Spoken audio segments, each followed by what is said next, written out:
A maioria das pessoas com problemas metabólicos não tem sinais ou sintomas. Elas se sentem bem. Eu não conhecia a dieta low carb em 2013, quando tive pré-diabetes. Na verdade, eu comia muitos carboidratos, e esse tinha sido meu padrão alimentar por mais de 3 décadas. Eu simplesmente não sabia. Ser endocrinologista não me ensinou sobre um estilo de vida low carb. Ao reduzir carboidratos e aumentar proteínas, em uma semana vejo melhoras. Em 2 semanas, não só a glicose melhora, mas a energia aumenta. Você se sente menos inchada e estufada, o que é a resistência à insulina diminuindo a retenção de líquido revertendo-se. A água sob a pele no lugar errado corrige-se com mais proteína. Em 2 semanas, as pessoas se sentem muito melhor. Eu não era essa médica há 20 anos, fazia parte daquele sistema.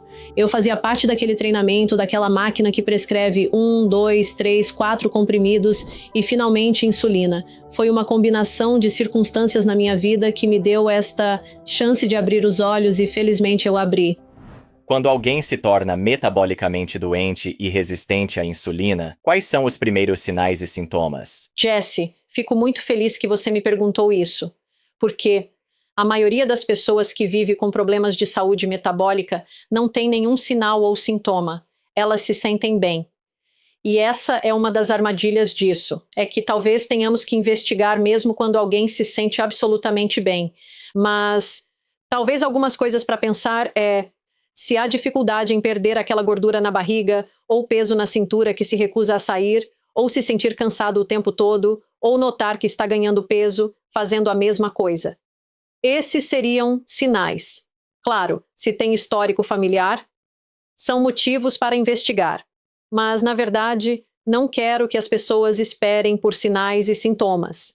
Entendi. E investigar, o que isso realmente significa? Significa fazer exames de sangue. Consulte seu médico para um check-up geral, talvez anualmente. Trabalhei no ZEUA e na Índia, e pessoas de origem indiana deveriam ser examinadas. Acima dos 25 anos, mesmo saudável, deveríamos fazer um check-up para ter certeza, pois vemos diabetes tipo 2 e doenças metabólicas em adultos cada vez mais jovens, adolescentes e crianças. Então, precisamos ficar de antena ligada. Vá ao médico, faça glicose e insulina em jejum, hemoglobina A1C, e podemos falar de mais exames metabólicos para avaliar o fígado e afins. Ácido úrico, perfil lipídico. Há muitas pistas e sinais de que alguém caminha para problemas metabólicos. Você mencionou algo aí. Bem, aludiu a algo. Na Índia. O padrão sendo um pouco diferente pelo que pareceu. Acho que você disse idade de 25 anos em diante. Por que isso? Qual é a diferença aí? Eu sinto que, e nós sabemos disso, que pessoas asiáticas ou sul-asiáticas têm um risco maior de desenvolver diabetes tipo 2 ou síndrome metabólica do que os caucasianos. E, como eu disse, 25 é realmente um número arbitrário. Mas, honestamente, toda pessoa jovem de origem indiana deveria fazer um check-up. Quando pensarem em estar bem, deveriam fazer um check-up. Pois, como eu disse, vemos isso até em adolescentes e crianças. Acreditamos em predisposição genética, talvez. Por países asiáticos terem climas tropicais quentes. Nunca houve inverno rigoroso e prolongado em grandes partes do subcontinente indiano. Talvez não precisassem armazenar energia em tanta gordura abdominal. Então, o que vemos é que indianos ou sul-asiáticos podem ficar metabolicamente doentes, mesmo que não estejam tão acima do peso quanto seus equivalentes caucasianos. Então, por menos polegadas na cintura, eles podem estar metabolicamente muito doentes por dentro. Vamos agora analisar mais a fundo e falar sobre a fisiologia, conforme alguém vai entrando nesse contínuo de resistência à insulina, pré-diabetes até chegar ao diabetes tipo 2. No início, o que está acontecendo? Se eu puder dar um passo atrás, Jesse, meu trabalho envolve hormônios, e nossa especialidade se chama diabetes, hormônios e metabolismo.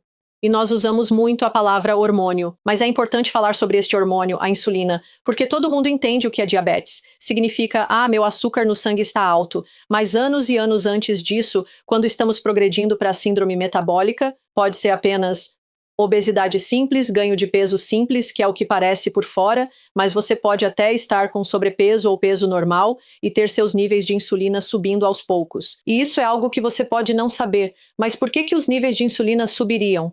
Se o trabalho pudesse ser feito com insulina normal, por que o corpo a faria subir? Claramente, há algo nas células do corpo que não está permitindo que a insulina faça seu trabalho. E nós falamos muito sobre poluentes ambientais também. Então, você poderia dizer uma combinação de fatores de estilo de vida, fatores ambientais, tantos fatores externos, mais o risco genético que você pode ter como indivíduo. Tudo isso pode tornar a função da insulina ineficaz, e o corpo, em uma tentativa de evitar o diabetes, passa a usar cada vez mais insulina para tentar manter os níveis de glicose normais. Ok, vamos falar sobre o que está mudando na célula. Vamos entrar nos detalhes aqui. Que está fazendo essa insulina subir de forma descontrolada e as coisas darem completamente errado. Certo, então talvez eu devesse explicar em uma frase. A insulina é o principal hormônio metabólico. Todos nós precisamos dela. E com tanto na mídia sobre resistência à insulina, começamos a pensar que a insulina é ruim para nós. Precisamos de insulina para viver. É um hormônio essencial. Não tê-la pode causar uma condição de risco à vida, o diabetes tipo 1. E pessoas com diabetes tipo 1 precisam receber insulina para se manterem saudáveis. Então, a insulina é um hormônio muito importante. O que ela faz? Comemos e a comida é digerida pelo intestino. A digestão é uma parte, mas uma vez na corrente sanguínea, não deve ficar flutuando. Precisa entrar nas células. A insulina é o hormônio que armazena energia e gordura nas células. Ela liga e desliga muitos processos metabólicos importantes. Ela diz ao corpo: comida chegou, armazene gordura, combustível, energia. Guardamos isso nas células para um dia de necessidade. Assim funciona. Após comer, a insulina ajuda a estacionar essa energia nas células. Quando não se come, há falta de energia ou períodos de fome, que ancestrais caçadores-coletores enfrentavam, mas nós, felizmente, não, pelo menos quem ouve esta chamada. Quando há falta de comida, os níveis de insulina caem e o combustível armazenado pode sair. A insulina faz esse liga e desliga, ou regulação para mais e para menos, para que a energia entre e saia das células harmoniosamente. Ok, então se torna problemático quando estamos consumindo energia demais. Na forma de carboidratos, a glicose no sangue sobe. A insulina leva tudo às células. Mas se não damos descanso ao corpo entre refeições, ou comemos carboidratos demais, a insulina precisa ser produzida em maior nível para lidar com a glicose. Fale sobre esse processo, quando isso dá errado. Sim. Uma analogia que as pessoas vão entender, porque, para ser bem honesta com você, mesmo sendo endocrinologista, eu nunca vi uma molécula de insulina ou uma molécula de glicose a olho nu. Nós falamos sobre isso nesse formato invisível. Jason Fung, nefrologista respeitado no Canadá, explicou isso de forma simples, ajudando muitas pessoas a transformarem suas vidas. Ele usa a imagem de uma estação de trem lotada em Tóquio. Passei mais da metade da minha vida na Índia. E na Índia e em Tóquio também você vê essas estações de trem muito lotadas, trens na hora do rush, cheios de gente. E em Tóquio as portas realmente fecham. Na Índia você tem trens sem portas, então as pessoas ficam penduradas para fora, agarradas ao poste para sobreviver. Mas em Tóquio, no exemplo que ele usa, ele mostra como a porta está tentando fechar, mas alguns passageiros ainda estão tentando entrar no trem. E então há pessoas na estação de trem cujo trabalho é empurrar esses passageiros para dentro do trem. Eles forçam, estão de uniforme, de luvas. O trabalho é empurrar passageiros para dentro do trem para que ele feche. A analogia é: os passageiros são moléculas de glicose, energia ou combustível tentando entrar na célula. A célula já está cheia. É hora do rush. O trem está cheio, as células superlotadas por superabundância de nutrição, e a insulina são os funcionários da estação empurrando, esmagando pessoas para dentro do trem ou, em nosso corpo, a glicose para dentro das células, com muito esforço. Ok, indo mais longe. A insulina empurra a glicose para células já cheias, mas há glicose extra na corrente sanguínea Sim. que ela tenta lidar. Uhum. O que acontece com essas células e no resto do corpo conforme isso aumenta? Exatamente. E é por isso que consideramos, por exemplo, o diabetes tipo 2. O diabetes tipo 2 é como o grande. Exemplo clássico do que é a resistência à insulina quando dá errado. A doença mais óbvia que podemos medir facilmente é o diabetes tipo 2, que é a glicose alta no sangue, mesmo você tendo insulina alta. Por que falamos tanto sobre diabetes? Sabemos que afeta o corpo inteiro. Pode haver danos e doenças nos órgãos, complicações da cabeça aos pés. Por que isso? Porque a glicose entra em todas as células. A insulina age em todas as células. Então, agora imagine que cada célula do corpo foi exposta a excesso de glicose, insulina alta por anos por causa de um estilo de vida e tudo que contribui para que a insulina não funcione. Bem, agora você está vendo danos em todos esses órgãos. Então, no cérebro pode ser, agora estamos falando de Alzheimer, Parkinson, doenças neurodegenerativas, derrames. Se você olha para os olhos, está vendo perda de visão, está vendo pressão alta, vendo obstruções da carótida, ataques cardíacos, claro, o diabetes. E até mesmo nos seus pés, as complicações, a saúde sexual é afetada. E insuficiência renal. Então, seu fígado gorduroso não alcoólico, causando insuficiência hepática. Eu poderia continuar sem parar com os tipos de complicações que vêm de cada célula. Até mesmo saúde intestinal, má digestão, dor nas articulações, artrite, inflamação, má cicatrização. Insulina alta nunca foi o normal. Deveríamos ter um fácil liga e desliga da insulina, com movimento fluido e harmonioso de combustível para dentro e fora das células. Mas é aqui que a resistência à insulina se agrava. Vamos falar do fígado. Você o mencionou rapidamente. Este é um órgão importante quando se trata de resistência à insulina, de acumular gordura. Fale especificamente sobre o que acontece lá, com toda essa glicose e insulina. O fígado não deve armazenar gordura. Ele armazena glicogênio e ele é o seu fornecedor contínuo de glicose para o corpo. E eu falo sobre isso. Não é minha ideia. É de outro artigo publicado sobre os autores que falam dos 3 mosqueteiros do metabolismo da glicose. O fígado fornece glicose. Isso significa que, mesmo jejuando sem comer por dias, sua glicose no sangue permaneceria estável. Por quê? Porque seu fígado faz gliconeogênese continuamente. Depois, até os rins podem ajudar, mas inicialmente é o fígado fazendo gliconeogênese. Ele produz nova glicose de gordura, proteína, carboidrato armazenado, então não precisa comer carboidratos. Seu fígado gerencia constantemente a glicose para mantê-la estável. É o que um fígado saudável faz. Quando esse excesso de combustível chega, especialmente ao ingerir açúcar, frutose, alimentos processados com bebidas adoçadas, sacarose, que é glicose mais frutose, ou muitas frutas, sucos, alta frutose. Isso é tóxico para o fígado. A combinação de insulina alta e frutose alta no fígado cria acúmulo problemático de gordura no fígado.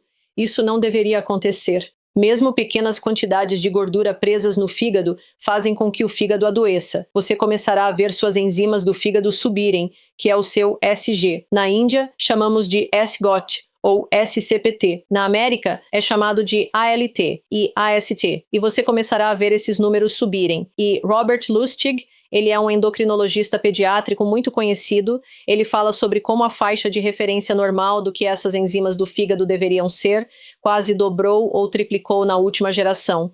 Como população, consumimos tantos carboidratos, açúcar e processados que as enzimas do fígado sobem e o fígado gorduroso quase se torna normal.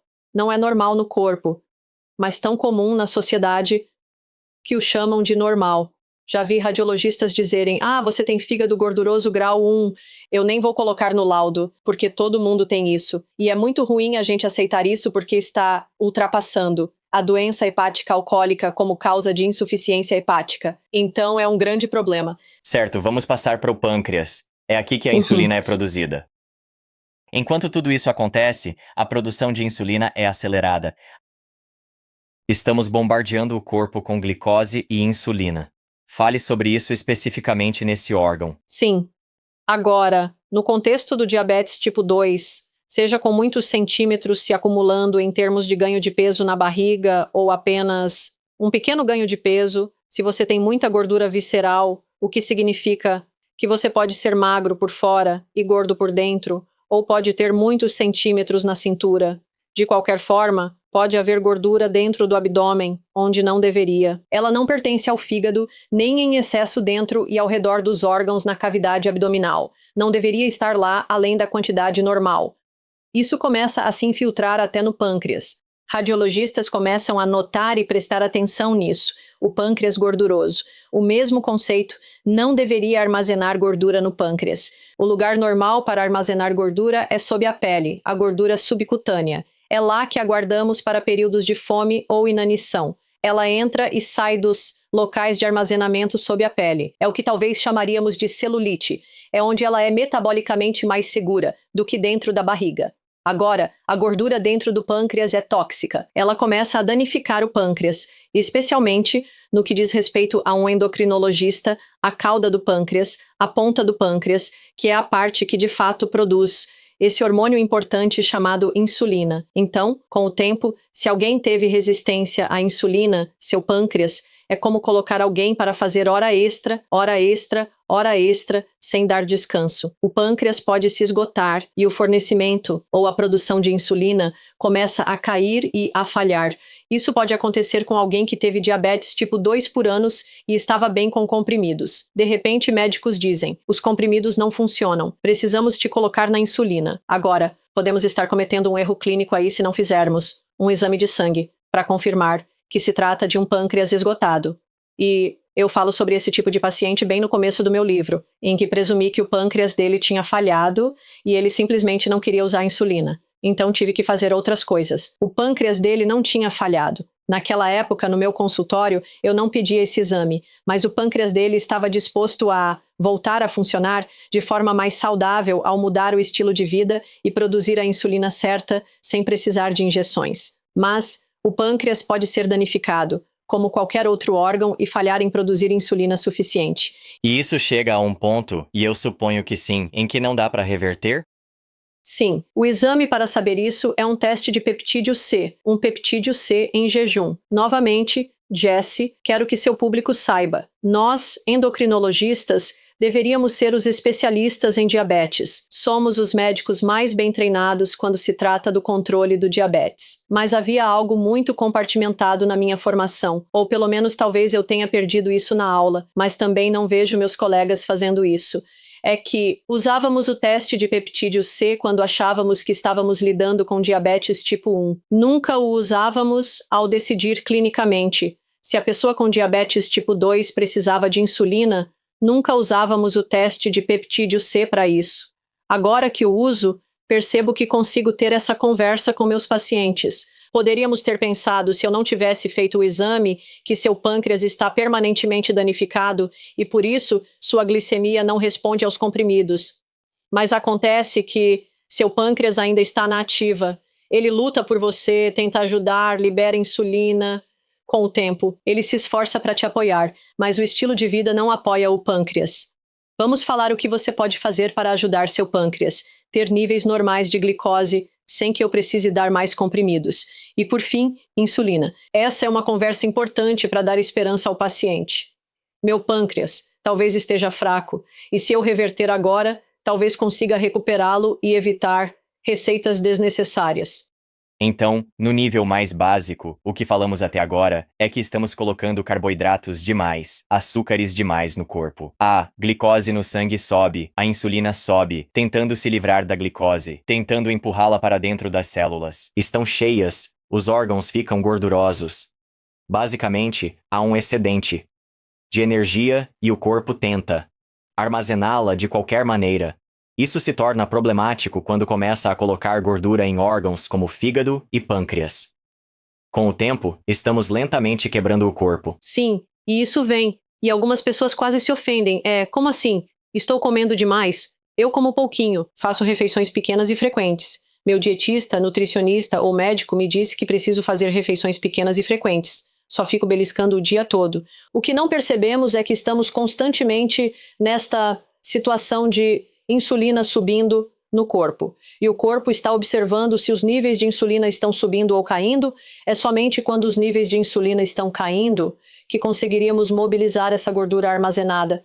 Comemos desde que abrimos os olhos, comemos até tarde da noite. Fazemos um lanche da meia-noite quando não conseguimos dormir. Há tantas situações em que colocamos coisas na boca. O corpo é constantemente informado e a insulina tenta armazenar combustível, sem tempo suficiente para o inverso. Por isso, o conceito de alimentação com restrição de tempo, jejum intermitente, se tornou popular. Agora temos que prescrever pausas na alimentação.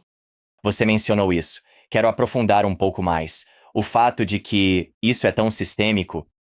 Obviamente falamos de diferentes órgãos, já mencionamos, mas o fato de que, quando fazemos isso com o corpo, e a insulina fica elevada por período prolongado, pode afetar câncer, diabetes, demência, com amplo alcance por todo o corpo. E é por isso que olhar para isso, em sua forma mais fundamental, como talvez te ensinaram na faculdade como endocrinologista, o diabetes é apenas uma ramificação. Isso se estende por todo o corpo, essa saúde metabólica e o metabolismo danificado. Exato. Alguém pode dizer, se a insulina é tão boa, por que ter mais dela? É ruim? Acho que precisamos entender que a insulina é um hormônio de curta duração. Na verdade, uma vez que você a libera na corrente sanguínea, ela pode entrar e sair do seu sistema em minutos. Ela deve ter uma ação curta, não deve estar cronicamente alta o tempo todo. Você ouve falar sobre o cortisol, falamos sobre o hormônio do estresse, o cortisol, novamente outro hormônio que salva vidas. Se o seu corpo não está produzindo o suficiente, temos que te dar para te manter vivo. Mas muito cortisol por muito tempo não fazia parte do plano original de como este corpo deveria usar o cortisol. Deveríamos ter picos de cortisol quando havia estresse e depois os níveis de cortisol voltariam ao normal. Se você tem muito por muito tempo, como estresse crônico, vê muitas condições ou doenças que se instalam por cortisol cronicamente alto. A ideia a se entender é que a insulina por si só não é ruim, mas precisamos olhar o estilo de vida que eleva constantemente a insulina. Falamos muito sobre nutrição, e essa é a coisa mais poderosa para nos dar uma pausa da insulina alta, mas há tantas outras coisas que podemos fazer para ajudar a aliviar a insulina elevada. Para mim parece, e estou curioso se você concorda, que o corpo fica com essa opção e faz o que pode para nos salvar. Há essa energia extra. Ele não pode simplesmente fazê-la desaparecer magicamente. Ele precisa guardá-la e lidar com ela. Então, olhar para o nosso corpo como se ele estivesse fazendo algo errado, eu não acho que isso esteja certo. Você está certíssimo. A insulina tenta ajudar. E fico muito feliz que você tocou nesse assunto. O que isso causa na nossa mente? Eu não quero que alguém se sinta vítima do próprio corpo. Por que meus hormônios estão fazendo isso? E às vezes pacientes chegam até mim, porque outros médicos já lhes disseram que o ganho de peso é hormonal. E então eles me perguntam com uma certa preocupação: doutora, é realmente hormonal? Bem, sim, é hormonal. Mas não é porque seus hormônios estão sendo maus com você, ou sendo desagradáveis, ou estando contra você, eles estão trabalhando para você e estão respondendo a escolhas. Agora, isso não é para culpar ninguém. Não quero que ninguém que esteja ouvindo sinta que isso é culpa. Na verdade, estou dizendo isso para empoderar. O contexto é que, se é algo que está acontecendo na sua vida, significa que você tem a capacidade de intervir e mudar. Não somos vítimas dos nossos hormônios. Claro, há desafios e situações difíceis onde não posso simplesmente estalar os dedos e mudar quem sou ou minhas dificuldades externas. Mas o conhecimento pode nos ajudar a ver as coisas de forma diferente. E dentro dessa mesma situação desafiadora, eu posso ter mais ideias se eu perceber que muito está em minhas mãos e que não sou passiva a esse problema. Basicamente, estamos dizendo que nosso corpo responde aos estímulos que lhe damos. E o que precisamos fazer, através de conversas como esta, é fornecer o conhecimento, para que as pessoas tenham a oportunidade de fazer escolhas diferentes sobre esses estímulos que levam ao desastre que mencionamos. Sim, e o pior é se encontro alguém que teve diabetes tipo 2 ou lutou com o peso por 2 décadas. E então, de repente, nos encontramos e eles dizem: eu queria que alguém tivesse me dito isso, porque ninguém me disse antes. É isso que não quero que aconteça. Mas, para ser honesta, Jessie, antes de 2013, mesmo quem hoje diz que queria ter te conhecido há 20 anos, eu não era essa médica há 20 anos. Eu fazia parte daquele sistema, daquele treinamento. Eu fazia parte daquela máquina que diz 1 comprimido, 2 comprimidos, 3 comprimidos, 4, finalmente insulina, e foi apenas uma certa combinação de circunstâncias na minha vida que me deu essa chance de abrir os olhos. E felizmente eu abri. Agora acho que todos merecem essa chance. Levar a informação, essas situações ao seu público. E espero que isso lhes dê a chance de não ter que esperar e passar mais anos procurando respostas, porque percebem que algo não está certo. Não me sinto bem. Não sinto que minha saúde está no caminho certo. Estou tentando fazer o que me dizem, mas não obtenho resultados. Essa frustração pode durar anos em silêncio para muitos. Bem, vamos aprofundar sua história. Você mencionou. Mas, como falamos, você tem experiência pessoal. Chegou a ser pré-diabética. Sim. Fale sobre a dieta e estilo de vida que a levaram até lá. A descoberta. E o que fez para chegar onde está hoje. Obrigada por mencionar isso. Faço questão de revelar isso no meu livro para que as pessoas saibam que não estou pregando de algum pedestal perfeito. Eu já passei por isso. Talvez não tenha ficado tão gravemente doente, mas estava a caminho e simplesmente não queria que esse fosse meu resultado. Mas o que aconteceu foi, e tenho que ser muito honesta, eu não conhecia a dieta low carb em 2013, quando tive pré-diabetes. Eu comia muitos carboidratos. Na verdade, e esse tinha sido meu padrão alimentar por mais de 3 décadas. Eu simplesmente não sabia. Ser endocrinologista não me ensinou sobre um estilo de vida low carb. Em 2013, eu passava por múltiplos estressores. Mudamos do Zequineuá para a Índia. Levava tempo para me adaptar à nova vida, pessoal e profissionalmente, e estava com dificuldade para lidar. Uma série de problemas simplesmente surgiram. E 2013 foi o ano de maior estresse, e minha HbA1c chegou a 6,3, e eu não tinha conhecimento até então de como gerenciar meus pensamentos negativos, meu pensamento negativo, ou lidar com o fato de que o mundo não está me dando o que eu quero. E cansei de ser infeliz. Então eu vou continuar insistindo para que o mundo dance conforme a minha música, ou eu vou mudar o que eu posso mudar. Então esse foi o meu ponto de transição. Não diria que entrei na low carb magicamente logo depois, mas mudei meus padrões de pensamento, meu estresse. Meu estresse crônico começou a melhorar, comecei a me exercitar e, lentamente, de 2014 em diante, como essa paciente também estava na minha vida, comecei a aplicar a low carb na minha própria vida e percebendo e conectando mais os pontos. Então houve todo um período de despertar que aconteceu de 2013, ao longo dos anos seguintes. Até agora, fui em frente e me tornei personal trainer. Fui treinada em várias formas de meditação, em alimentação consciente e emocional e em ajudar pessoas a curar sua relação com a comida e o corpo. Percebi que o diálogo interno negativo, crenças negativas, limitantes, podem afetar comportamentos. E meu foco era a mudança de comportamento e o diabetes. E todos esses aprendizados começaram a se juntar de forma que eu queria realmente ajudar as pessoas a mudar. Pelo menos aquelas que querem mudar ou que decidiram. Eu preciso de um guia. Eu quero mudar e preciso de um guia. Eu sempre espero poder ser essa guia para quem estiver procurando essa ajuda. Então, falamos sobre o estresse, mas quero aprofundar, pois fez parte da sua história. Acho que é fácil o suficiente com a nossa explicação para as pessoas entenderem como a dieta pode levar a essa disrupção metabólica. Mas vamos falar do estresse do ponto de vista fisiológico e sua conexão com a resistência à insulina. Sim, o cortisol, de novo sendo um bom amigo nosso, é um hormônio importante. É o hormônio do estresse que conhecemos. O erro é fazer exame de cortisol para provar. Ah, estou tão estressada. Vou mostrar à minha família o estresse que me causam. Viu? Está no exame. Não é assim. Não é fácil. Medir o estresse em um exame de sangue. Então, quando você está medindo o nível de cortisol, você está, na verdade, testando para estados de doença. Mas o estresse em si, ao elevar o cortisol, pode não atingir níveis de doença que possam ser capturados em um exame de sangue, mas você ainda pode estar sofrendo todos os males e danos do estresse crônico, mesmo antes de aparecer como cortisol alto no sangue. O que quero dizer com isso? O que o cortisol faz? O cortisol, normalmente, sua função é brevemente se você está fugindo de um tigre. Agora não é mais um tigre. É aquele chefe ou promoção ou empréstimo que não estou pagando, ou meu relacionamento, ou algo que não funciona para mim e que o mundo não me dá e não vai embora. Carrego esses tigres na minha cabeça, para onde quer que eu vá.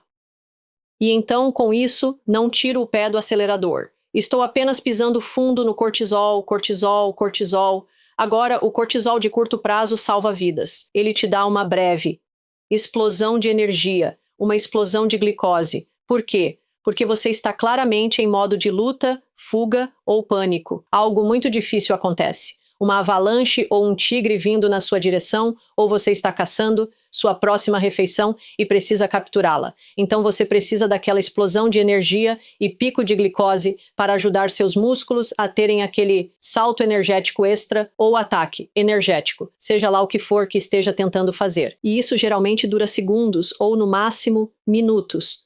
Não somos maratonistas em exercícios de sobrevivência. É para ser breve. Em situações breves, o cortisol funciona. Mas não tirar o pé do acelerador do cortisol, agora você lida com pressão alta, depressão, diabetes com glicose alta, perda óssea, úlceras no estômago. São tantas coisas. A pele fica fraca, fina, quebradiça, com hematomas. Existem problemas demais que podem vir do cortisol alto. Só porque estamos cronicamente estressados. Dificuldade para perder peso também. Certo, vamos voltar à dieta, a maior alavanca que temos aqui. De novo, provavelmente é bem óbvio. A base que precisamos trabalhar aqui, nós temos falado sobre carboidratos e açúcar, então precisamos diminuí-los. Mas como isso realmente funciona, na prática? Sim, Jesse, minha população. Muitas vezes tem deficiência de proteína. Me certifico disso antes de dar conselhos sobre a dieta. Quero o recordatório alimentar deles. Na primeira consulta, eu e minha equipe perguntamos verbalmente o que eles comem. Depois, eles registram a comida no nosso aplicativo para não estarmos apenas imaginando e dando conselhos hipotéticos. Damos feedback prático sobre as escolhas reais dos últimos 7 dias. Não precisa ser comida perfeita ou limpa. Dizemos, você está comendo, está no mundo tomando decisões. Está naquela festa, vai à conferência de trabalho, viaja, come comida de avião, essas são suas realidades. Então registre, porque, me contando ou não, seu corpo processa a comida. Então vamos começar com sua realidade. Meu aplicativo, eu tenho o aplicativo. O aplicativo vai contar os carboidratos e proteínas. Não peço para contar em gorduras, pois aceito gorduras naturais e saudáveis, mas quero que saibam seus carboidratos e proteínas. O que descubro e mostro a eles é: olha, você não está atingindo sua necessidade diária. E eu busco muito mais que 0,8. Eu busco, desde que a pessoa tenha rins saudáveis, peço que primeiro, aumentem a proteína para pelo menos 1,2 gramas de proteína por quilo de peso corporal. E eu faço isso primeiro, porque, muitas vezes, quando as pessoas chegam e pensam que vão receber conselhos sobre dieta, elas têm medo que alguém vá tirar a comida delas. Já estou com fome, fraca e cansada. Se tirarem minha comida, ficarei mais faminta, fraca e exausta. Então eles quase resistem antes mesmo de eu dizer algo.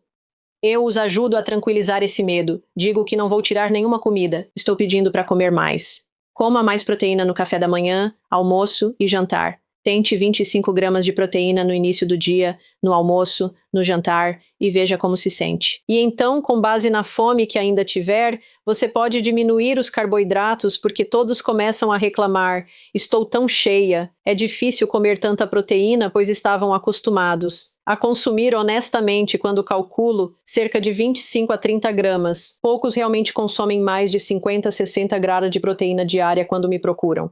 Acostumados à desnutrição proteica e, consequentemente, à fome constante por excesso de carboidratos, eles se surpreendem com a saciedade que sentem ao consumir proteína em quantidade suficiente, o que então facilita a redução dos carboidratos. Ok, o primeiro passo é aumentar a proteína, 25 gramas por refeição. Quanto tempo dura essa fase? Antes de ajustar os carboidratos? Oh, uau, essa é uma boa pergunta. Eu lido com muitas pessoas com tendência ao vegetarianismo na cultura indiana. Mesmo quem diz comer proteína animal, muitos não comem todos os dias. Podem comer 2 vezes por semana.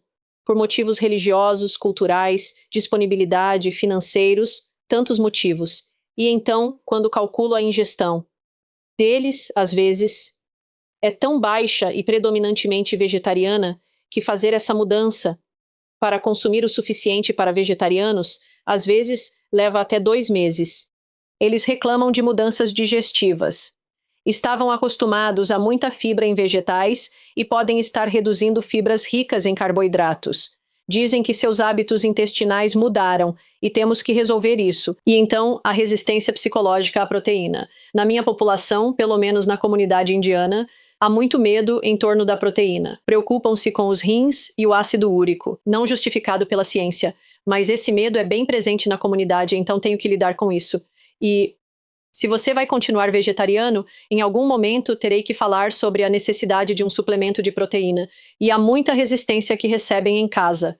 Por que você está tomando esses pós falsos e coisas assim? Claro, comida de verdade primeiro. Se você consome proteína animal, provavelmente não precisará de shakes de proteína. Mas, em uma dieta predominantemente vegetariana, essas são as conversas que temos que navegar, negociar e eles precisam aplicar. Não dou um plano alimentar porque, honestamente, na minha família de 4 pessoas, meu marido e 2 filhas, nós 4 podemos ter 4 escolhas diferentes de como gostamos de fazer nossas refeições.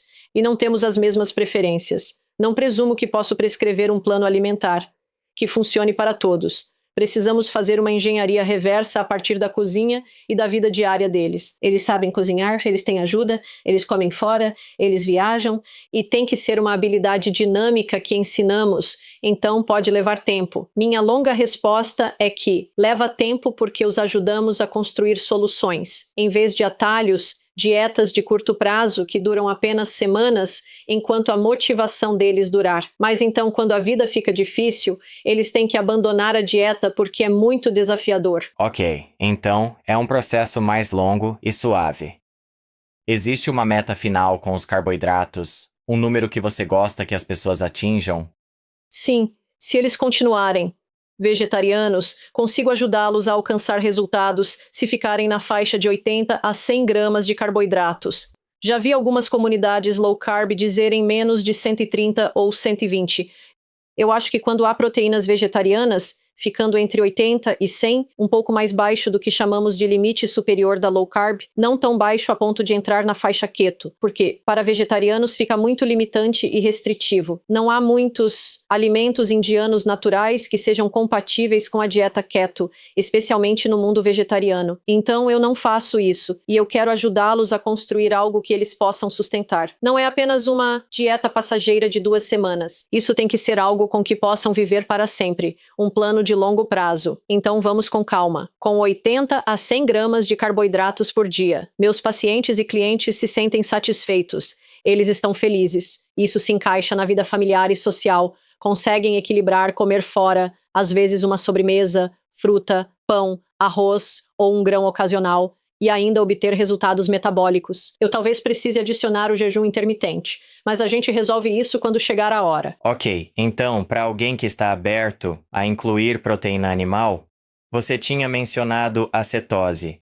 O que você acha de incluir proteínas animais para essa pessoa e então baixar carboidratos a ponto de entrarem em cetose? Sim, fazemos. Desde que a pessoa não tenha problemas com proteína animal, tudo é orientado pelo paciente. Verificamos as preferências primeiro. Se eles não têm problemas com proteína animal, é de longe uma proteína muito superior. E nós concordamos, sem dúvida, com certeza. Meus pacientes que estão abertos a isso, os que consomem apenas proteína animal, alcançam seus resultados muito mais rápido e a dificuldade é mínima. Os que são vegetarianos são os que têm mais dificuldade. Mas não precisam continuar com dificuldade. Só leva um pouco mais de tempo. Mas sim, quem segue a rota animal alcança resultados mais rápido. Posso não pedir para testarem tiras de cetona, mas ao contar carboidratos, estão abaixo de 50. Comendo apenas proteína animal, você automaticamente entra em cetose facilmente. Eles se sentem ótimos. A energia muda em 2 semanas. No máximo, Não vi ninguém precisar de mais tempo. Começa a acontecer já em 3 a 5 dias. Você verá uma mudança muito drástica. E então eles se sentem tão bem nesse plano que não gostam de sair dele porque o corpo deles dá um feedback muito rápido. Então sim, aqueles que estão abertos, nós definitivamente queremos apoiá-los nessa jornada. Ok, disse apenas Animal. Fala da dieta carnívora?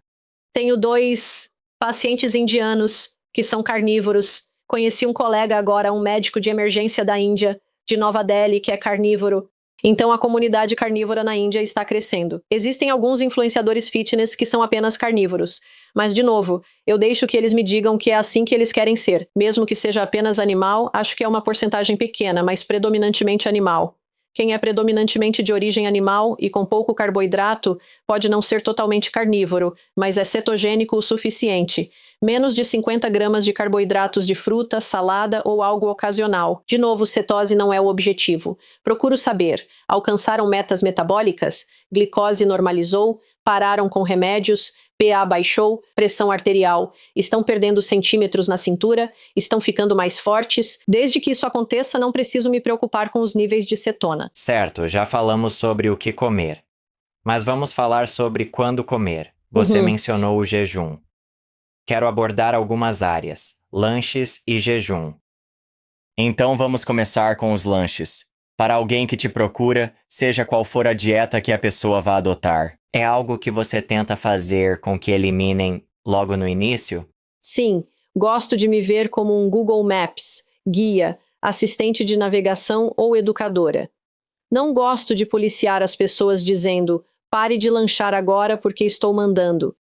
O que eu faço em vez disso é dar aos meus pacientes acesso a um curso em vídeo. É um curso em vídeo sobre nutrição e estilo de vida que eu criei, e ele tem capítulos, tem testes e explica para eles visualmente o que significa para o corpo quando eles lancham. Falávamos há minutos. Toda vez que você come, o corpo libera insulina para armazenar combustível. Comendo de manhã à noite, com energia abundante e fazendo 6 a 8 refeições pequenas e frequentes, você envia 6 a 8 mensagens. Armazene combustível, armazene combustível, armazene combustível. Você tem pouco tempo sem essa mensagem de insulina circulando no sistema. Então deixo isso como escolha para eles. A maioria assiste a esse vídeo e pensa, não quero fazer isso. Não sabia que estava fazendo. Achava que era para comer o dia todo. Era o que diziam. Há razões para refeições pequenas e frequentes. Uma é que foi prescrito pelo nutricionista ou foi prescrito pelo médico. Por quê? Porque talvez eles tenham recebido uma certa prescrição para diabetes, que faz o açúcar no sangue cair demais, se uma refeição for pulada. Então o médico tenta prevenir. Efeitos colaterais da glicose baixa, fazendo-os comer, o que é um retrocesso. É errado fazer isso, pois diabetes é problema de glicose alta. Só é um problema de glicose baixa por causa da medicação. E comer demais ou a superexposição à comida foi um dos causadores desse problema.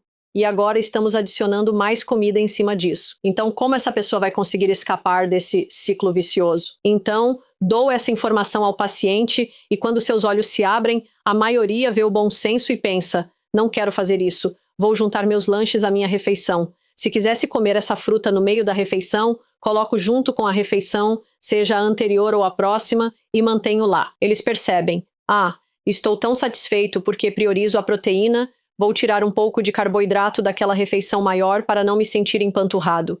Assim, por conta própria, com sua consciência de fome e saciedade, acabam reduzindo lanches e o tamanho da porção exagerada na refeição, mantendo a proteína. Então não é uma briga por calorias entre eu e eles. Enquanto você fala sobre essa situação com o médico, em que ele pode estar dizendo para lancharem pelos remédios, consigo ver, enquanto fala, a importância de trabalhar com alguém como você nesse processo. Se toma medicação e está metabolicamente debilitado há muito tempo e reduz carboidratos, mas sua medicação é para o estilo de vida antigo. Pode ter problemas por causa disso também. Você pode correr perigo, você pode ter uma reação de glicose muito baixa. Então você precisa trabalhar com alguém que saiba que você está fazendo isso. Sua pressão pode cair bruscamente. Também vejo isso. O sódio pode baixar, causando cãibras por perda de eletrólitos. Gripe cetogênica, essa é outra. Então, sentir náuseas, fraqueza e pouca energia. Então, você pode precisar ficar de olho na pressão arterial e repor eletrólitos, especialmente sal e magnésio. Muita coisa pode acontecer. Se é uma doença metabólica que afeta o corpo todo, e você a reverte em dias com mudanças nutricionais poderosas. Um médico ou profissional qualificado precisa te ajudar, especialmente se toma muitos medicamentos. Certo, jejum. Comecemos pelo intermitente. Eu sei, por ter lido seu livro, que isso é algo para depois. Pelo menos isso depende muito da pessoa. Quando isso entra em cena? E como são os estágios iniciais disso? De novo, as pessoas agora, por saberem o que faço, pensam: ai meu Deus, ela vai me fazer jejuar. Não é assim que funciona. Guardamos isso como um tratamento de reserva. Não é algo que prescrevemos de forma indiscriminada para todas as pessoas. Precisa ser feito como uma prescrição. Na minha cabeça você está mudando muito fortemente. Os sinais de insulina quando jejua.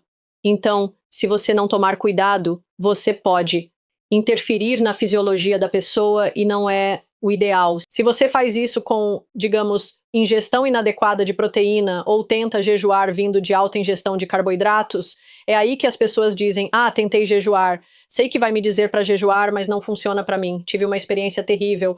Na maioria das vezes, ao analisar esse histórico, consigo encontrar problemas nas 4 áreas do estilo de vida, as 4 rodas do carro. Encontro problemas. Sou como uma mecânica nesse sentido. Faço o diagnóstico de cada área do estilo de vida e na lista de verificação encontro: ah, é por isso que seu jejum não deu certo. É por isso. É por isso. Não usamos como varinha de condão. É algo para usar caso você tenha feito tudo o que podia com nutrição, sono, gerenciamento de estresse, exercício e não conseguiu todos os resultados que procurava, especialmente na minha população que pode ser vegetariana e ter uma ingestão de carboidratos um pouco maior que a faixa cetogênica. Estão na faixa de 80 a 100. Há carboidrato diário entrando.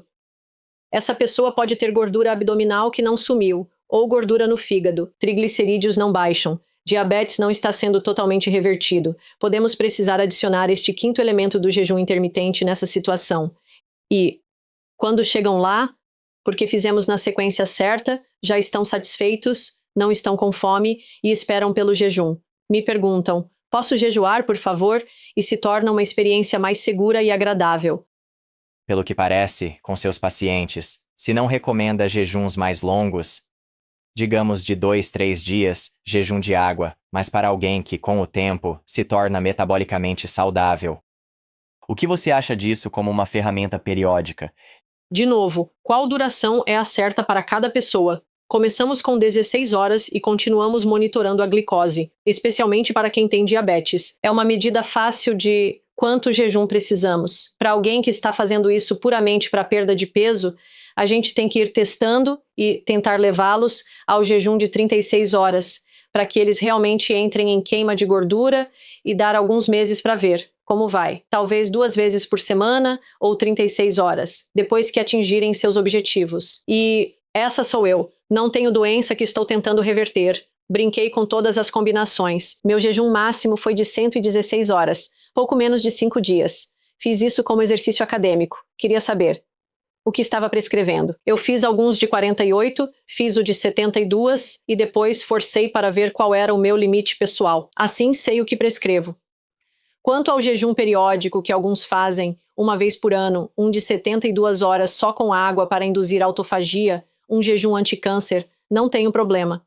Após atingir seus objetivos, não precisa jejuar sempre. Interessa-me mais ajudar a manter sua massa muscular. É difícil construir músculos.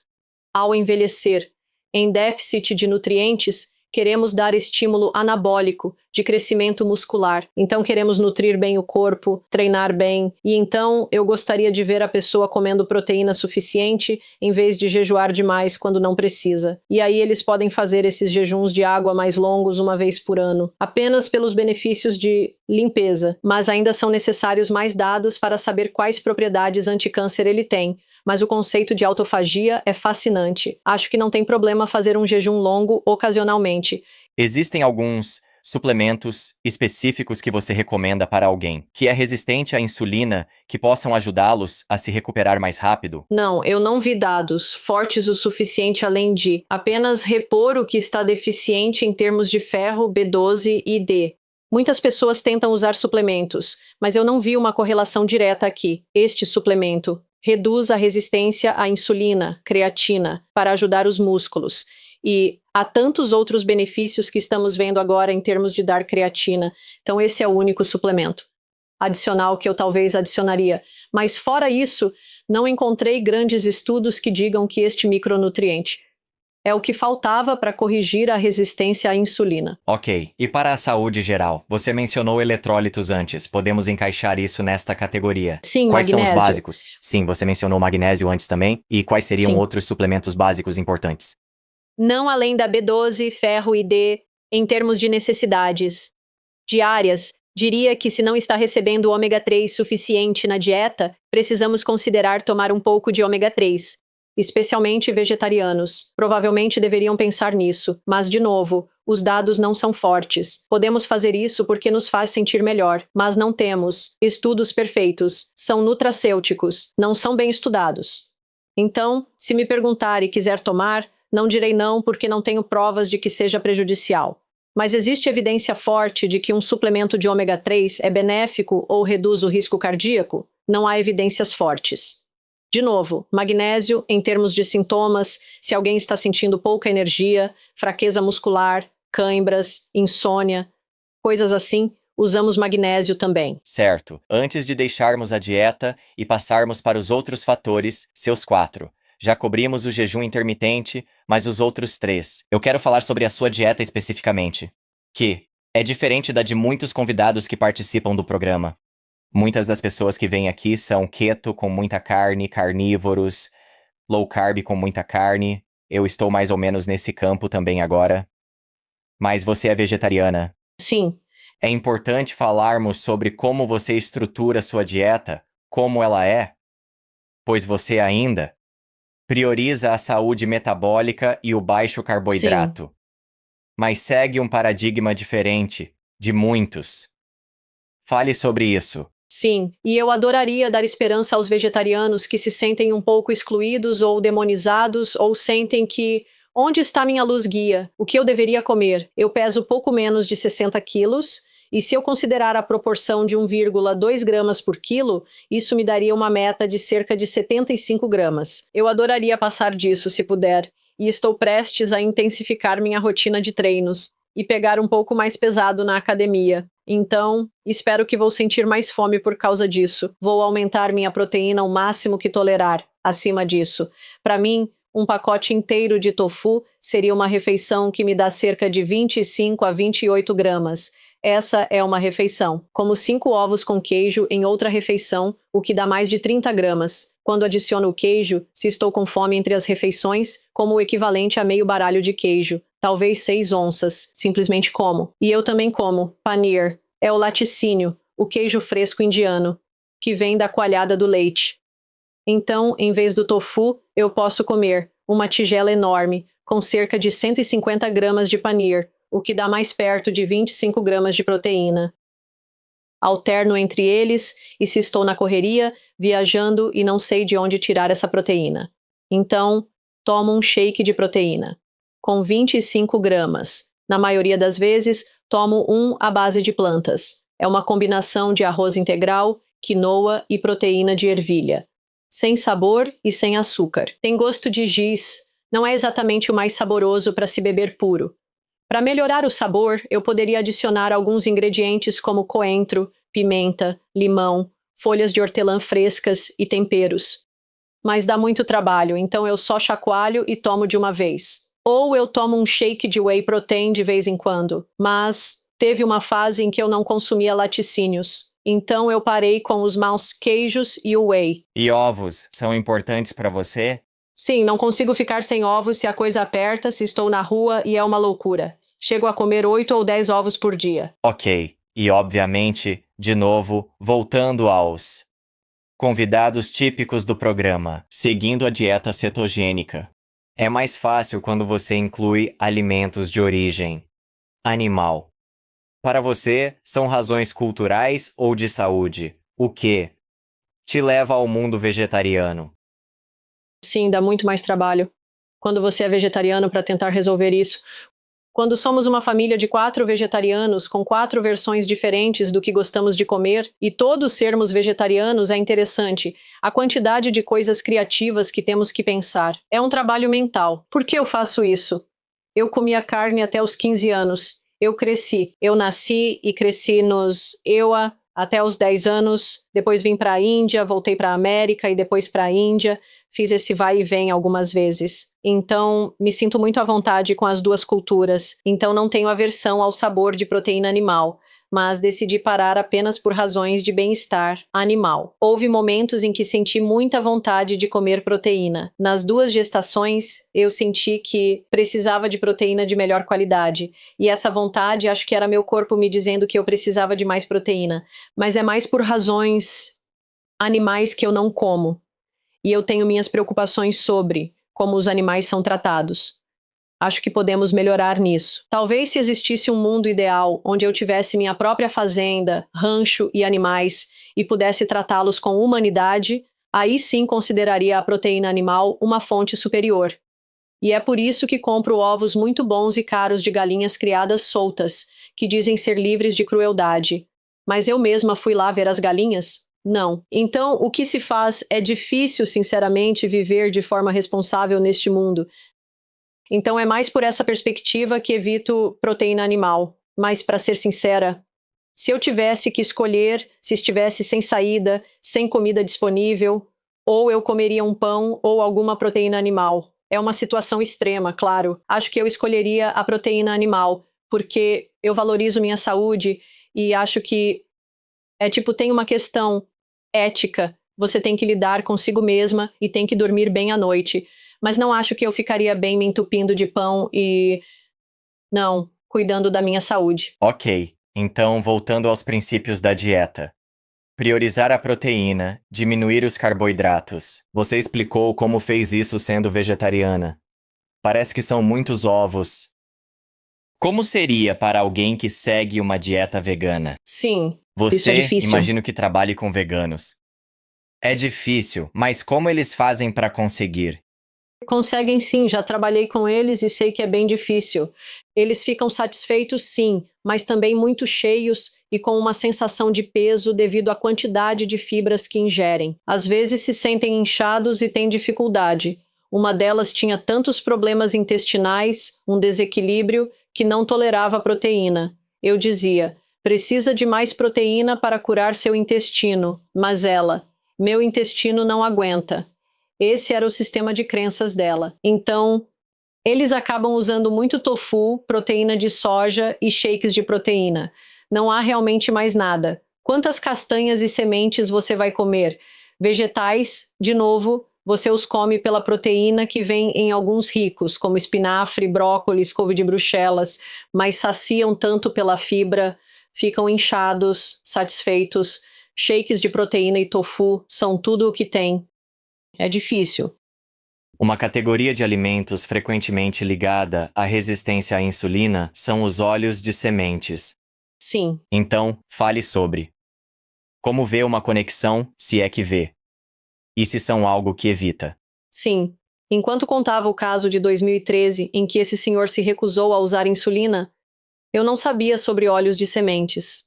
E, naquela época, até dizia para as pessoas evitarem gemas de ovo. Então todos tivemos jornadas de despertar em que percebemos, as gemas não são problema. Coma tantas gemas quantos ovos comer. Então essas jornadas aconteceram. O que aconteceu com aquele senhor foi que, ao reduzir os carboidratos dele, e eu não ter olhado os olhos dele, eu não olhei para os olhos ou gorduras dele de forma alguma, porque eu ainda era influenciada pela hipótese da gordura saturada naquela época. Eu achava que deveríamos consumir pouca gordura, e a coisa do low carb veio depois.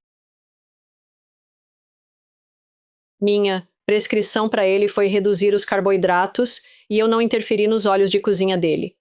Ele conseguiu reverter uma parte muito grande do seu diabetes. Ele entrou em remissão completa? O diabetes sumiu completamente? Não. O que era? Eram os óleos.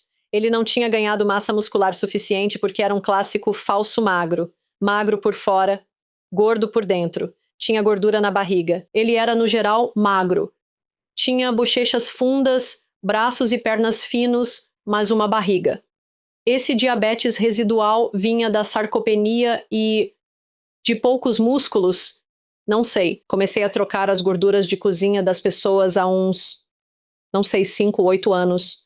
Digo a elas para abandonar óleos de sementes, os refinados, e fizemos uma troca em nossa casa. Jesse, eu morei nos Estados Unidos. Lembro de ir e comprar óleo de canola, porque tinha o menor teor de gordura saturada. Eu procurava o menor valor no rótulo. E eu fazia isso diligentemente, pensando que estava sendo responsável ao cuidar da minha casa dessa forma responsável. Então eu já fiz isso e agora não faço mais. E agora recomendamos ghee, óleo de coco, manteiga, nata do leite integral. Mantenha a nata no leite. Não opte pela versão desnatada. Por favor, aproveite o leite integral. E não acho que o óleo de abacate seja acessível na Índia, nem o óleo de macadâmia.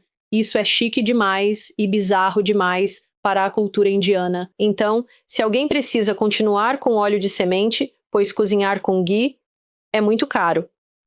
E, ao dar a sugestão, aqui estão as gorduras de cozinha que aconselho, sem insistir, diminuindo os carboidratos, consigo levá-las a um nível de saúde razoável. Agora, para alguém que está persistentemente doente, teremos que mexer nos óleos. Esses são os principais óleos de cozinha. Se alguém tiver que continuar com óleos de sementes, olhamos o de amendoim.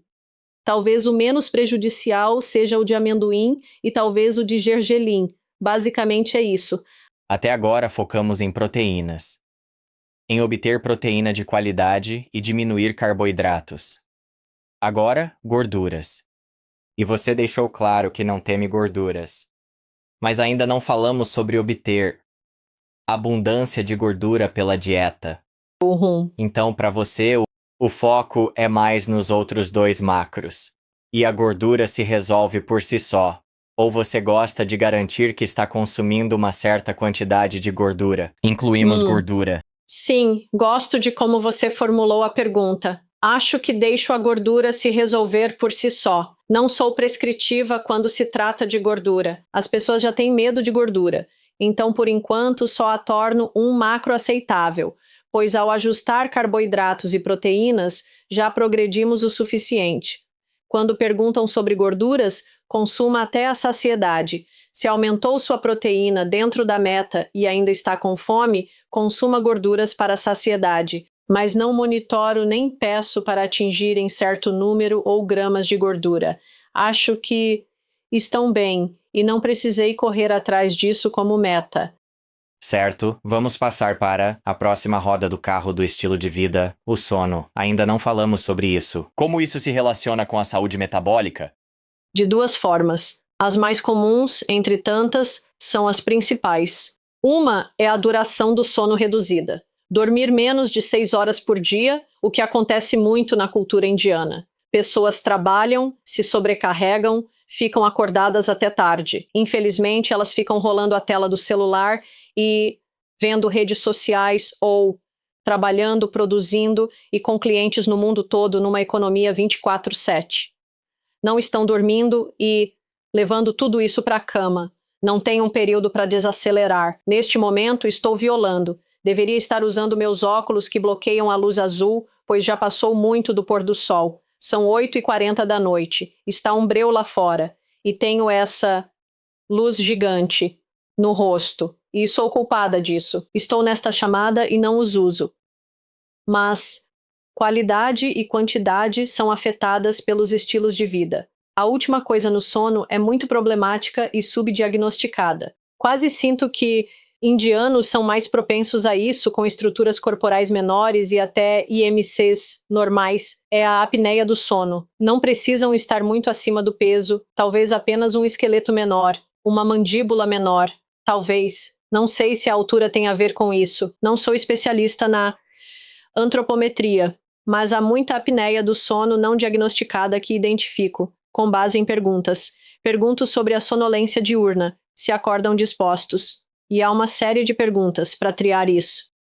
E Quando verifico a apneia do sono, em 97% das vezes identifico, ela está lá. Em 3% o resultado volta ao normal. Então, na verdade, todas essas coisas pioram a resistência à insulina. Se você tem sono curto, sono leve sem bom ritmo circadiano e relógios biológicos desregulados, isso arruína sua resistência ou sensibilidade à insulina. A apneia do sono pode piorar a resistência à insulina. São 3 formas às quais estou atenta. Então, quando faz um questionamento subjetivo de um paciente, você disse que, em mais de 90% das vezes, identifica algo que verá objetivamente com um estudo do sono? Sim, pedimos que façam um estudo do sono de nível 2 em casa. Na Índia é fácil prescrever. No EUA, meus pacientes precisam que o clínico geral prescreva. Geralmente é um estudo do sono de nível 1. Poucos precisam do de nível 3, quando se interna no hospital e dorme em laboratório do sono sendo monitorado. Isso é algo muito caro e cansativo. O nível 2 é provavelmente meu nível de teste preferido, onde se obtém mais dados e um diagnóstico mais preciso de apneia do sono. Certo, vamos para a próxima roda. E nós falamos sobre estresse. Mas quero garantir que abordemos o gerenciamento disso, que é esta roda. Para alguém que vem trabalhar com você, que está sob muito estresse, cronicamente, quais são as modalidades básicas de gerenciamento de estresse? Que, digamos, você os faz trabalhar logo no início, para ajudar a dissipar isso? Sim, fico muito feliz que tenha perguntado isso. Alguém pode me procurar por um problema médico como diabetes, hipertensão, obesidade, síndrome do ovário policístico. O perfil lipídico deles, e eles não esperam que eu entre em gerenciamento de estresse porque eles pensam, tipo, ela não vai falar comigo sobre meu humor ou meus sentimentos.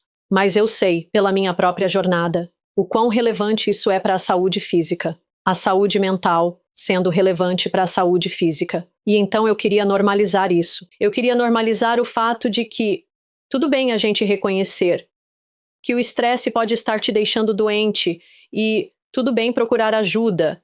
As pessoas às vezes sentem um estigma, que é fraqueza ou que não é bom fazer terapia, e eu quero normalizar isso. Então, eles podem ter sentido que se fossem consultar, do nada, um profissional de saúde mental, isso geraria mais estigma, tipo, ficaria mais óbvio. Mas se dentro dos meus serviços eu pudesse oferecer uma sessão com uma terapeuta da clínica, talvez contasse apenas como, é só mais uma sessão acontecendo, e talvez eles conseguissem os recursos que precisam. Então temos uma terapeuta, ela é hipnoterapeuta, e faz várias práticas meditativas guiadas de mente e corpo, trabalho com a criança interior. Como eu disse, hipnoterapia. Ela até faz reiki, é grã-mestre de reiki. O que for preciso para ajudar alguém a entrar em contato com qualquer emoção negativa, que seja inconsciente, subconsciente, um trauma antigo guardado, que não sabemos que interfere na minha felicidade ou nas minhas decisões racionais. Às vezes é autossabotagem. Sei que deveria fazer isso pela minha saúde, mas simplesmente faço outra coisa e algo toma conta de mim. Essa é a forma clássica como alguém pode descrever isso. Eu não sei o que me dá. Eu simplesmente perco o controle às vezes, e elas se sentem frustradas consigo mesmas e eu quero normalizar. Ei, é assim que a mente humana pode funcionar. Tudo bem procurar ajuda para isso. Então, às vezes, tento incluir isso no meu próprio programa, para que as pessoas possam começar sem saber o que precisam fazer, é só comparecer à sessão e, a partir daí, será guiado. Mas existem tantas modalidades. Se elas sabem com que tipo de terapia se sentem confortáveis, posso encaminhá-las. Algumas pessoas se sentem bem lendo um livro espiritual. E não precisa ser sobre Deus. Pode ser apenas sobre entrar em contato consigo e se conhecer melhor. O perdão é algo importante, uma cura enorme que pode acontecer, e se livrar da amargura. Ajuda o corpo a se acalmar. É incrível quanta doença vem do estresse crônico. E para mim, há diferentes aspectos nisso, onde, se alguém está sob estresse crônico e, digamos, é um relacionamento no mundo dela, ou um emprego, é preciso avaliar e chegar à raiz disso. E depois as modalidades também. Porque se a gente só for para as modalidades, seja meditação, reiki, Sim, Mas depois vamos para um emprego que odiamos todos os dias e que está nos estressando. Para mim, precisamos abordar ambos, para realmente ter a mudança. Eu concordo com você e esse é o equilíbrio importante. Digamos que seja uma amiga minha e digamos que ela esteja presa numa situação muito tóxica. E eu digo a ela, essa situação é tão ruim para você, simplesmente saia. Isso às vezes pode magoar a pessoa. É quase como se logicamente ela soubesse que deveria sair. É óbvio. No entanto, emocionalmente, ela está com dificuldades, não está confiante, está se sentindo viciada nesse ciclo de toxicidade. Há algo que a mantém presa e encurralada nesse turbilhão vicioso de estresse. Então é o ovo e a galinha dar o passo racional de sair dessa situação. Ou existem emoções autossabotadoras que estão te mantendo aí, que estão não permitindo que você dê o próximo passo óbvio e lógico. E então eu nunca quero fazer uma pessoa se sentir mais louca. Meu Deus, eu sou tão louca, eu não consigo. É tão óbvio. Porque esse pode ser o risco, que elas se sintam mal. Porque eu não consigo sair disso. E então, se você não se importa, vou dedicar 1 minuto a isso. Eu fui treinada em outra técnica de coaching. Ela veio do mundo do vício.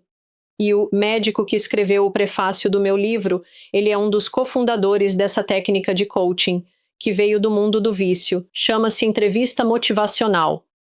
Criada para pessoas que lutavam contra abuso de substâncias, que se afastavam da sociedade, não conseguiam voltar aos empregos, nem a relacionamentos significativos por vício. E profissionais de saúde quase os descartaram como se não quisessem melhorar, são apenas viciados. Eram chamados de pacientes mais difíceis. Avançando no tempo, vivemos num mundo onde existem remédios para perda de peso que dizem ajudar com o vício. Então agora temos remédios sendo comercializados como tratamentos para o vício. Mas a técnica de coaching é bem interessante para mim. Digamos que alguém seja viciado em, ou melhor, não vamos usar a palavra viciado. Digamos que alguém esteja preso em um emprego tóxico.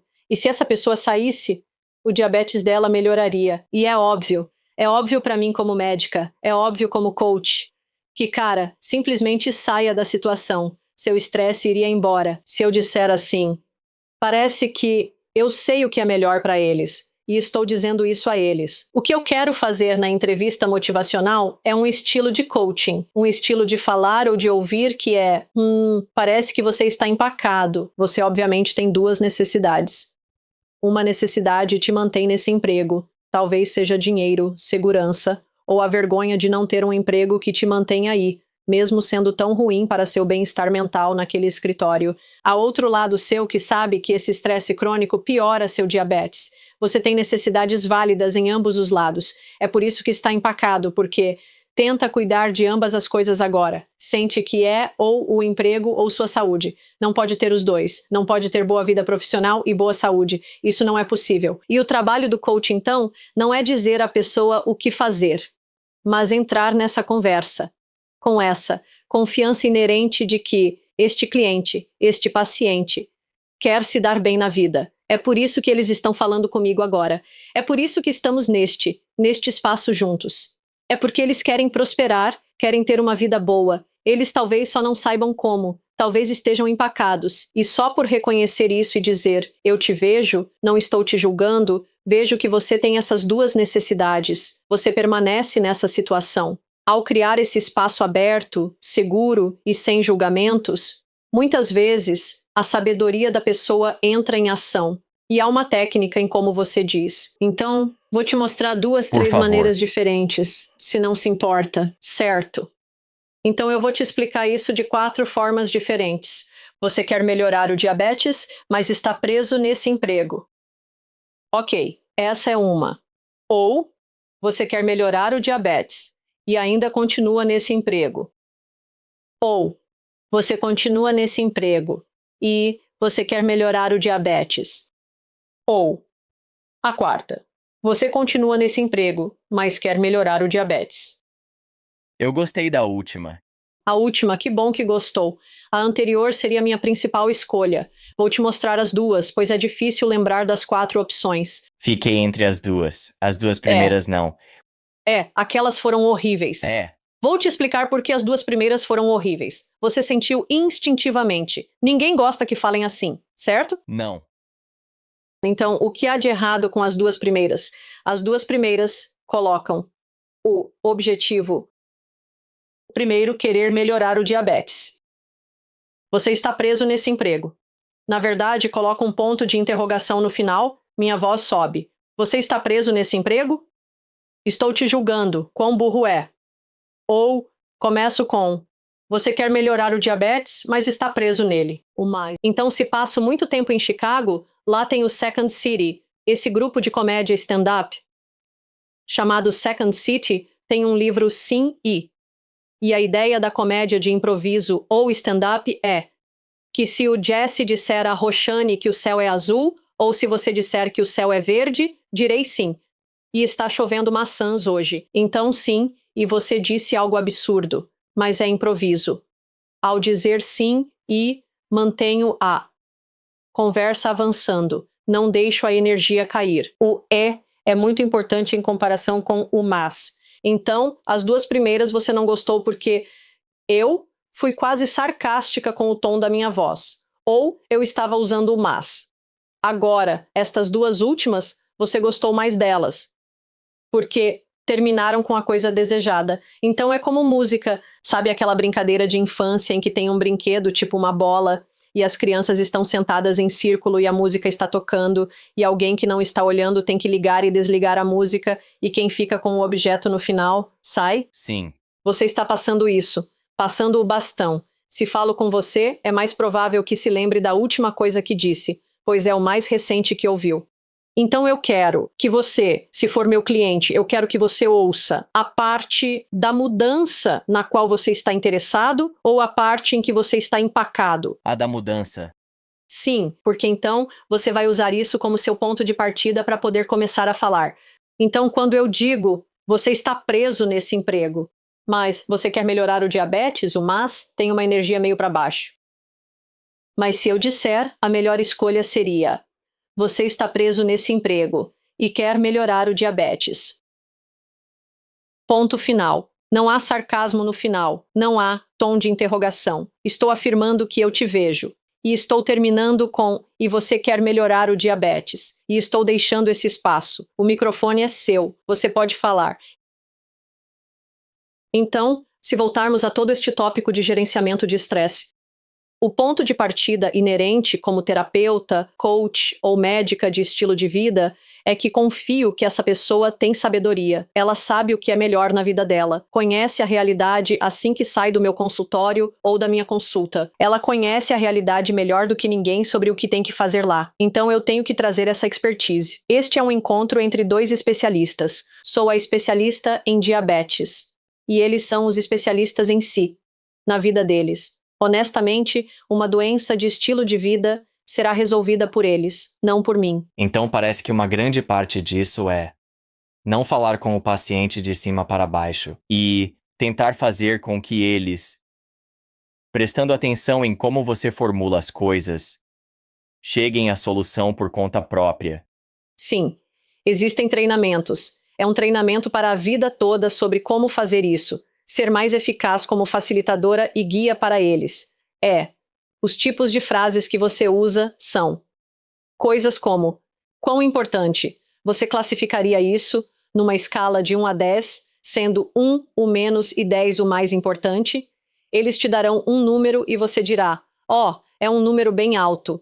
Por que escolheu esse número e não um mais baixo, como 2 ou 3? Quando faz isso, eles passam os minutos seguintes falando sobre por que isso importa tanto, a mudança. Por que a mudança importa tanto para eles? Porque eles chegaram empacados e você tenta ajudá-los a entrar mais na conversa sobre mudança. As estatísticas mostraram, e eles fizeram isso, os médicos da área do vício gravaram essas entrevistas e monitoraram pacientes com vícios que saíram e viram que se você tem, digamos, uma conversa de 10 minutos, os minutos gastos pelo cliente, falando sobre mudança. Quanto mais minutos o cliente passava falando sobre mudança, Eram eles que saíam e faziam a mudança. Mas imagine se eu sabotasse essa reunião. Eu, como a médica inteligente com o diploma na parede, sou quem fala sobre mudança. É menos provável que mudem porque estou dando um sermão. Não os ajudo a falar sobre mudança, porque gostamos do som da nossa voz. Gostamos de ouvir nossos pensamentos em voz alta. Talvez minha vida estivesse tão confusa e agitada, e só de entrar no seu consultório, na sua consulta, finalmente tive tempo para pensar em voz alta sobre por que isso importa tanto para mim e me animo sobre por que quero mudar. É mais provável que eu mantenha isso quando sair. Existe um método estruturado de que tipos de ferramentas você pode usar. Há livros e mais livros. E 40 anos de pesquisa foram dedicados a este método de treinamento. A maioria das pessoas que estão nos ouvindo hoje, infelizmente, não terá uma interação com alguém que seja habilidoso nisso. Mas existem pontos principais das táticas sobre as quais você está falando, que elas podem usar ao falar consigo mesmas. Sim. Para ajudar a facilitar a mudança. Sim. Com certeza daremos isso aos seus ouvintes hoje. Se eles se sentem travados, podem começar a anotar suas necessidades válidas, que é eu como biscoitos tarde da noite. Ok? Tem que haver uma necessidade válida para você estar fazendo isso?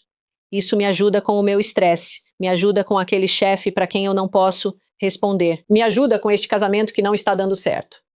E você tem outras necessidades válidas que é eu quero que minha diabetes fique bem. Então anote suas necessidades opostas que estão em conflito. Estou comendo biscoitos. Eles me ajudam no comer emocional, mas não na diabetes. Então anote essas necessidades válidas. Ok, verifique seu diálogo interno, seu diário. Anote o que você diz sobre si mesmo, porque o que quer que você diga sobre si mesmo vai se tornar verdade. Sou capaz de fazer isso. Você está certo, não sou capaz de fazer isso. Você torna isso verdade quando começa a falar assim sobre si, porque será a pessoa que age dessa forma. Monitore seu diálogo interno. No meu livro, dediquei páginas a isso. Verifique seu diálogo interno. No capítulo de nutrição, falamos sobre quão limpa é sua dieta. No capítulo de estresse, tenho um subcapítulo. Quão limpa é sua dieta de pensamentos? Quais pensamentos você se alimenta? A maioria nem percebe o falatório, que acontece em nossas cabeças o dia todo. Sei que sou sempre uma neurótica em recuperação. Sou perfeccionista e estou sempre tentando estar em todos os lugares ao mesmo tempo. Às vezes, quando ouço meus pensamentos, penso, meu Deus, calma, são pensamentos demais. Vá com calma, ouça a si mesma com atenção. Você está se limitando de alguma forma? Vamos a outro exemplo. Sempre desisto. Sempre cedo quando meus amigos me levam para jantar. Sempre acabo comendo a pior coisa do cardápio. Nunca sigo minha dieta. As palavras sempre e nunca são mentiras. Ninguém. É sempre algo ou nunca algo. Estou sendo desonesta comigo sobre mim. Estou me depreciando. Quando você começa a perceber isso, pode notar como seus pensamentos não te ajudam. Existem métodos sobre os quais falo no livro. Também é sobre identidade. Pego isso emprestado do James Clear. Ele tem um livro Hábitos Atômicos. Fantástico. Me ajudou muito. E a identidade é essa coisa de gostar de doce. Então, às vezes, os pacientes me dizem, eu não tenho só um dente para doce, eu tenho 32 dentes para doce, tenho todos eles, certo? O conjunto completo. E, pense nisso, se você está dizendo que essa é a sua identidade, como isso te faz sentir? Tudo bem brincar sobre isso quando está bem-humorado, mas se está em consulta médica, tem diabetes descontrolada e diz, eu tenho 32 dentes para doce, você faz uma afirmação sobre sua identidade. Como isso te faz sentir? Isso te faz sentir bem. Ou te faz encolher. Isso te faz expandir ou te faz sentir pequeno. E é provável que você descubra que tem alguns pensamentos que te fazem encolher. E essas são as oportunidades. Você pode se ajudar falando consigo mesmo com mais gentileza. Se fosse o seu melhor amigo, você falaria com ele assim? Se fosse uma criança pequena que precisa de motivação, você falaria com ela assim? E a maioria de nós sabe. Não, eu não faria isso. Então, este pode ser o ponto de partida. Algumas pessoas são capazes de se autocorrigir e sair dessa. E para algumas pessoas, tudo bem procurar ajuda profissional para fazer isso. Eu fiz anos de terapia profissional Eu não teria sido capaz de articular essas coisas se não tivesse feito. Mais de uma década de trabalho pessoal após aquela crise de 2013 na minha vida. Foi mais de uma década de autoexploração. Para saber o que são essas coisas e como minha mente funciona. O mesmo você vê em outros. E eles se beneficiam. Então, sabe de uma coisa? Parece que há verdade aqui. Certo, vamos passar para o último pilar: exercício. Existem muitos tipos diferentes de exercício que alguém pode fazer. Vamos relacionar isso à resistência à insulina. Alguém que esteja tentando ativamente prevenir ou reverter essa condição. Quais são os melhores exercícios? E quais deles vão, na verdade, nos levar na direção oposta? Definitivamente deveríamos falar sobre desenvolvimento muscular. Falo sobre isso primeiro porque caminhar é ótimo, ajuda. É uma ferramenta poderosa, é para todos. Até um sedentário pode começar, é de baixo impacto e baixo risco de lesões. Então, definitivamente devemos continuar caminhando. Mas em termos de o que realmente ajuda meus pacientes a reverter a diabetes, é o treinamento de força e muscular. Por quê? Porque o músculo puxa 60 a 90% da sua glicose pós-refeição. Então, se alguém está pensando, eu não consigo ser keto, não consigo ser carnívoro, eu preciso ter um equilíbrio, preciso viver uma vida que eu possa sustentar como um estilo de alimentação. O músculo se torna uma peça importante nisso. Atletas conseguem consumir carboidratos saudáveis sem problema.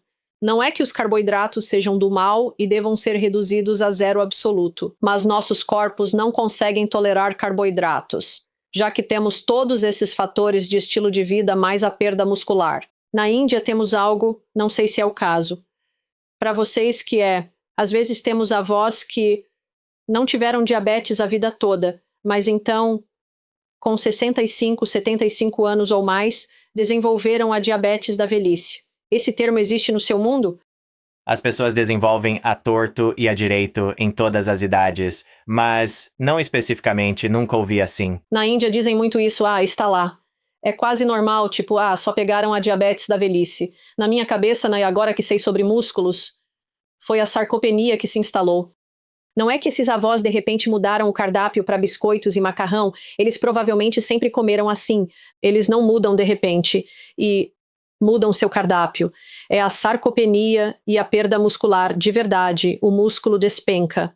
A massa muscular despenca depois dos 60 anos ou mais. Você realmente perde músculo se não cuidar dela.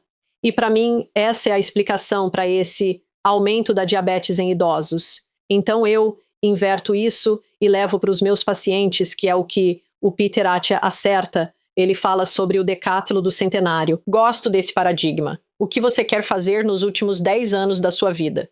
Se acha que há algo ativo que gostaria de fazer e não apenas estar frágil, preso a uma cadeira, preso a uma cama, de bengala e sem conseguir fazer as coisas com o corpo.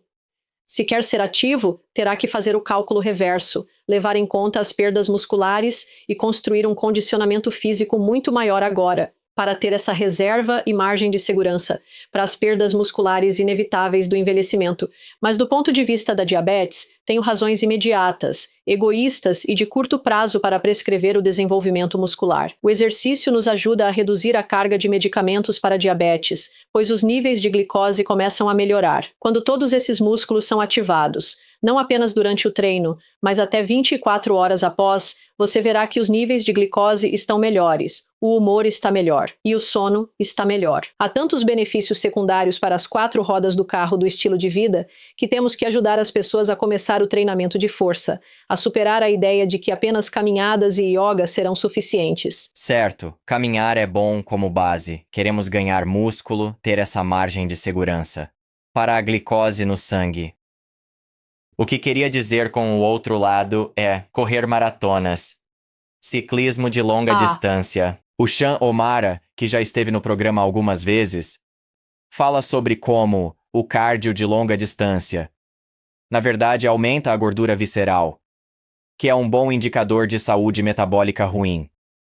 Então, o exercício, como um todo, é bom, mas quando o levamos a esse extremo, Pode ter efeitos negativos? Sim, isso é fascinante. Eu adoraria ler essa pesquisa. E eu tive um cardiologista que veio no meu YouTube e eu perguntei a ele: todo mundo precisa correr maratonas? Foi quase como se eu estivesse provocando ele com essa pergunta, porque ele é o diretor de cardiologia da Maratona de Mumbai, o diretor de fitness para as corridas e ele mesmo é um corredor. Foi quase como se eu estivesse cutucando o hobby dele, mas ele levou na esportiva e disse: olha, corro maratonas, mas isso não é um componente essencial da saúde.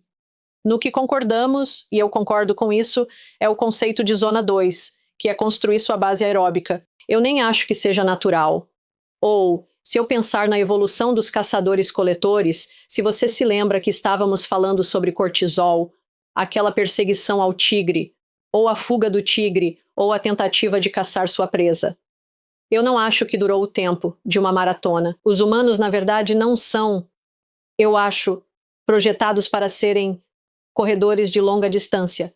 Como animal, provavelmente fomos projetados para mais sprints e explosões curtas de perseguição e necessidades de fuga. E o conceito de maratona ou ultramaratona, acho que são mais esportes radicais, mais baseados em hobby. Se você ama o esporte radical, tudo bem, mas não acho que precise fazer parte de uma prescrição de saúde metabólica por si só. A zona 2 provavelmente é mais do que suficiente. Certo, enquanto encerramos aqui, vamos falar sobre alguém adotando o que conversamos hoje. E sua trajetória para sair disso. E obviamente vai depender da pessoa, do quão avançado está o problema. Quais diferentes modalidades ela vai aplicar e com que rigor. Mas nos dê uma ideia. Alguém que vem te procurar? Começa a trabalhar nisso. Com que rapidez elas podem ver mudanças? Na reversão da resistência à insulina? Em uma semana. Se você começa a diminuir os carboidratos, aumentar a proteína, em uma semana eu vejo melhoras. E em 2 semanas, não apenas os níveis de glicose melhoram, mas os níveis de energia aumentam. Para alguns, não quero que se pesem na balança tão cedo, porque provavelmente é muito peso de água nesse ponto. E não quero dar a eles uma falsa empolgação com a perda de líquido. Então não a balança, mas elas se sentem menos inchadas, menos estufadas, como se algum inchaço estivesse saindo do sistema. Elas falam dessa forma. E sabemos que é a resistência à insulina diminuindo, a retenção de líquidos se revertendo. Essa água sob a pele, no lugar errado, começa a ser corrigida ao aumentar a proteína. Em 2 semanas, elas começam a se sentir muito melhor. As pessoas que terão dificuldade serão os vegetarianos ou veganos, cujo intestino ainda pode estar muito inflamado. E esse parece ser um dos obstáculos difíceis para algumas pessoas se elas têm um intestino muito inflamado. Fora isso, em 2 semanas, melhoras drásticas. Precisam se certificar de que trabalham com o médico que prescreveu para alterar os medicamentos. Certo, Roxane. Vamos colocar o link de tudo nas notas do programa. Seu livro, curso em vídeo. Redes sociais. Gostei muito desta conversa. Obrigado. Jesse, obrigada por me receber e pelo trabalho. Agora que terminou, vai querer ficar e assistir a este outro episódio incrível. Não vai querer perder. Vejo você lá. A insulina é o vilão. Não consigo dizer de forma mais simples que isso. Sim, a glicose também é ruim. Não digo que não é. A insulina é pior. A insulina está associada a todos os